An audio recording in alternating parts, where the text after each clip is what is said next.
Hello friend, welcome back to our YouTube channel Utkarsh vision academy. तो दोस्तों आज हम करने जा रहे हैं आरुषि मैम के नायक वाइज ज्योग्राफी के लेक्चर नंबर 49 का हैंड रिटन नोट से क्विक रिवीजन। इससे पहले हमने लेक्चर 1 से 48 तक का रिवीजन करा दिया है, तो जिन्होंने उसे नहीं देखा है वे हमारे चैनल के प्लेलिस्ट में जाकर देख सकते हैं। तो आइए आज की क्लास को शुरू करते हैं। आज का हमारा टॉपिक है यूरोप कॉन्टिनेंट यानी यूरोप महाद्वीप के बारे में। बात करते हैं list of international boundary lines की।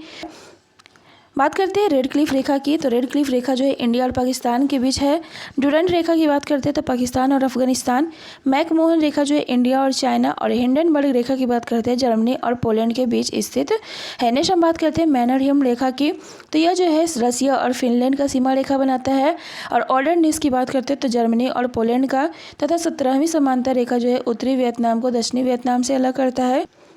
तथा 38वीं समांतर रेखा जो है उत्तरी कोरिया को दक्षिणी कोरिया से अलग करता है। बात करते हैं यूरोप कॉन्टिनेंट की। तो यह जो है क्षेत्रफल की दृष्टि से यूरोप जो है 6वें स्थान पर आता है। और इसमें जो है हजारों झीलों का देश जो है फिनलैंड स्थित है। नेक्स्ट हम बात करते हैं बेनेलक्स देश में जो है किन किन देशों को शामिल किया गया है।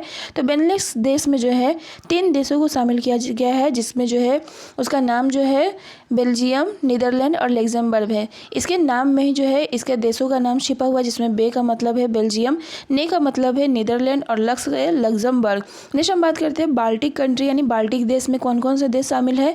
तो बाल्टिक देश में जो है 3 देश शामिल है, जिसमें पहला है एस्टोनिया, दूसरा है लातविया और तीसरा है लिथुआनिया। नेक्स्ट हम बात करते हैं यूरोप के प्रमुख पर्वत की। तो यूरोप में जो है आल्प्स पर्वत, काकेसस पर्वत और यूराल पर्वत, ये तीनों जो है यूरोप में स्थित है। नेक्स्ट हम बात करते हैं वोल्जेस पर्वत कहाँ है। तो फ्रांस में स्थित है। जूरा पर्वत की बात करते हैं तो फ्रांस में और ब्लैक फॉरेस्ट जर्मनी में तथा हॉर्ज पर्वत जो है जर्मनी में स्थित है। नेक्स्ट हम बात करते हैं यूरोप के झील के बारे में। तो यूरोप में जो है लडोगा झील और ओनेगा झील जो है यूरोप में स्थित है। नेक्स्ट हम बात करते हैं यूरोप की प्रमुख नदियों के बारे में। तो यूरोप में पहला नदी है राइन नदी। इसके उद्गम की बात करते हैं तो आल्प्स पर्वत से निकलता है। और इसके सहायक नदी की बात करते हैं तो रूर नदी है। नेक्स्ट हम बात करते हैं राइन नदी का दूसरा नाम क्या है। तो राइन नदी को जो है कोयला नदी के नाम से भी जानते हैं। नेक्स्ट हम बात करते हैं डेन्यूब नदी के बारे में। तो इसके उद्गम की बात करते हैं तो यह जो है ब्लैक फॉरेस्ट से निकलता है। और यह जो है यूरोप की दूसरी सबसे लंबी नदी है। यह जो है 10 देशों से गुजरती है। और इस नदी के किनारे जो है 4 देशों की राजधानियां स्थित है, जिसमें हम बात करते हैं तो ऑस्ट्रिया की राजधानी वियना, स्लोवाकिया की राजधानी ब्रातिस्लावा और हंगरी की राजधानी बुडापेस्ट और सर्बिया की राजधानी जो है बेलग्रेड। ये चारों जो है डेन्यूब नदी के किनारे स्थित है। नेक्स्ट हम बात करते हैं वोल्गा नदी के बारे में। तो वोल्गा नदी के ओरिजिन की बात करते हैं तो वल्डाई हिल से। और वोल्गा नदी जो है यूरोप की सबसे लंबी नदी भी है। नेक्स्ट हम बात करते हैं यूराल नदी के बारे में। तो यूराल नदी जो है यूरोप की नदी है और इसका ओरिजिन जो है यूराल पर्वत से होता है। नेक्स्ट हम बात करते हैं एब्रो, सीन, रोन, एल्ब नदी जो है ये सभी यूरोप की नदी है।